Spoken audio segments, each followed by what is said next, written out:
Lectura del Santo Evangelio según San Juan. Gloria a ti, Señor. Después de que Jesús hubo saciado a 5.000 hombres, sus discípulos lo vieron caminando sobre el mar. Al día siguiente, la gente que se había quedado al otro lado del mar notó que allí no había habido más que una barca y que Jesús no se había embarcado con sus discípulos, sino que sus discípulos se habían marchado solos. Entretanto, unas barcas de Tiberíades llegaron cerca del sitio donde habían comido el pan, después que el Señor había dado gracias. Cuando la gente vio que ni Jesús ni sus discípulos estaban allí, se embarcaron y fueron a Cafarnaúm en busca de Jesús. Al encontrarlo en la otra orilla del lago, le preguntaron: «Maestro, ¿cuándo has venido aquí?» Jesús les contestó: en verdad os digo, me buscáis no porque habéis visto signos, sino porque comisteis pan hasta saciaros. Trabajad no por el alimento que perece, sino por el alimento que perdura para la vida eterna, el que os dará el Hijo del Hombre, pues a éste lo ha sellado el Padre de Dios. Ellos le preguntaron: ¿y qué tenemos que hacer para realizar las obras de Dios? Respondió Jesús: la obra de Dios es esta, que creáis en el que Él ha enviado. Palabra del Señor. Gloria a ti, Señor Jesús.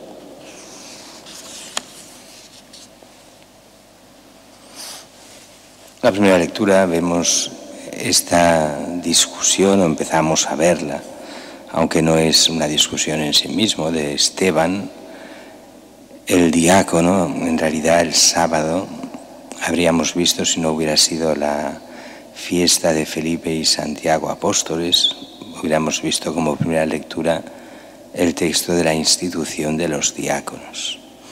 Que los diáconos, aunque hoy parece que tengan 1000 funciones, pero en origen la función es la que nos marca Hechos de los Apóstoles.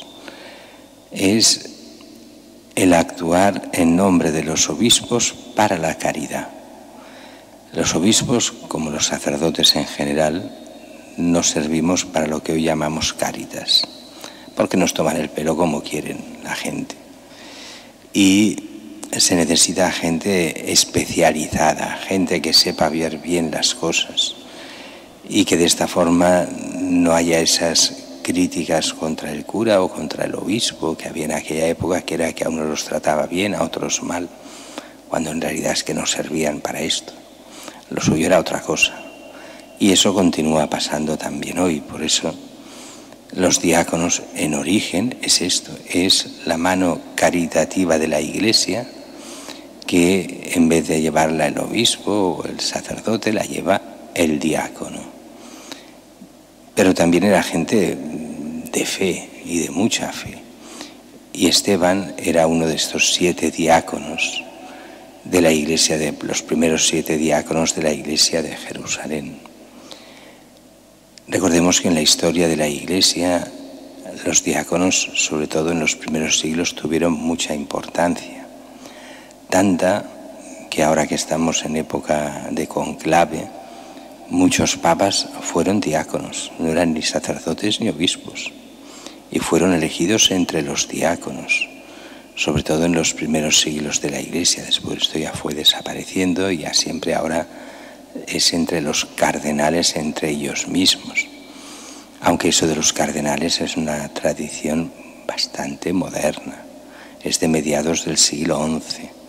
Quiere decir que hubo todo un milenio sin cardenales, al menos sin cardenales como los entendemos hoy.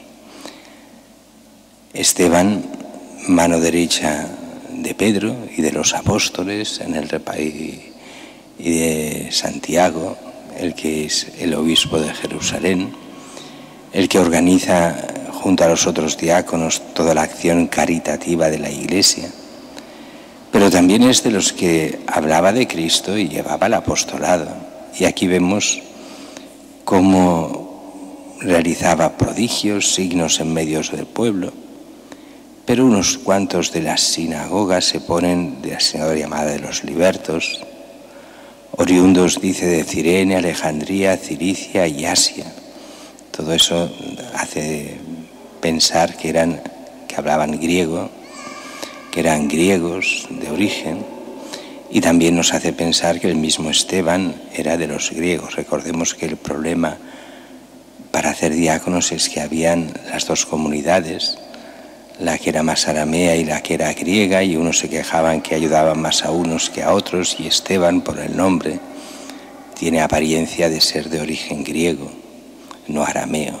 Bueno, este empieza a discutir y a hablar de Cristo a estos de la sinagoga de los libertos. Y empieza una mentalidad muy judía de la época, la mentira y la calumnia.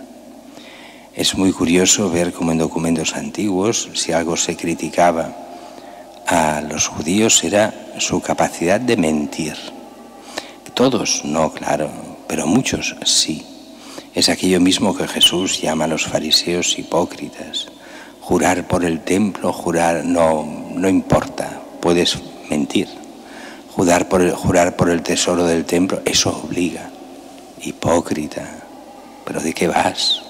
Esa mentalidad del poder mentir según los intereses de cada momento había calado hondo en muchos, no digo en todos, porque siempre había gente también entre los fariseos, había gente muy buena, pero había de todo.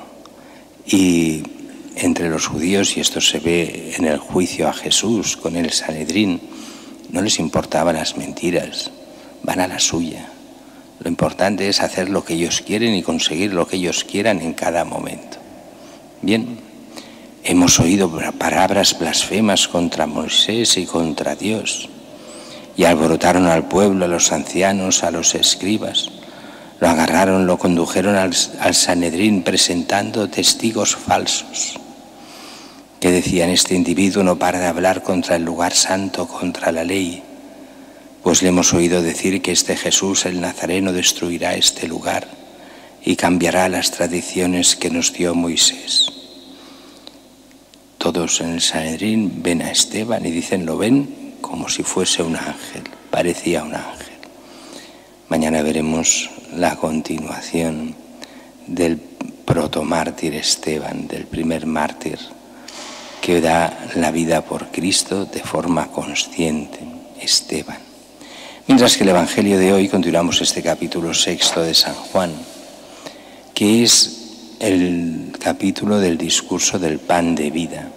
Y ya empezó con la multiplicación de los panes y los peces, continúa con esta aparición de Jesús caminando sobre las aguas. Dicen, ¿qué pasa? ¿Quién es este?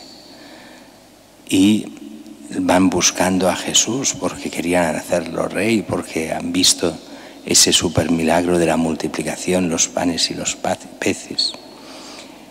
Y Jesús, cuando van a él y al final lo encuentran en Cafarnaún, dice, en verdad os digo, me buscáis no porque habéis visto signos, o sea, porque habéis entendido lo que hay más allá de lo que habéis visto, sino porque comisteis pan hasta saciaros.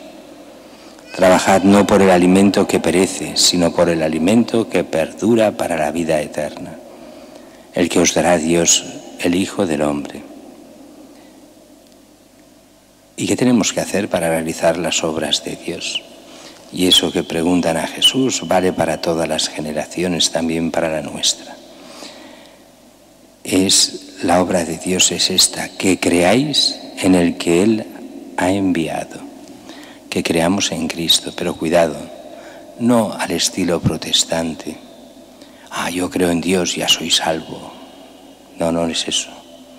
Yo creo en Dios quiere decir que le creo a Él y que cumplo lo que Él me manda. Eso en catalán lo tenemos más fácil. Cuando un niño se porta mal, se le dice, creu al teu pare, cree a tu padre. Cree a tu padre quiere decir, hazle caso. Pues es ese creer, haz caso a Cristo, síguelo, ámalo, escucha lo que Él dice, llévalo a la práctica, porque Él es la auténtica palabra de Dios.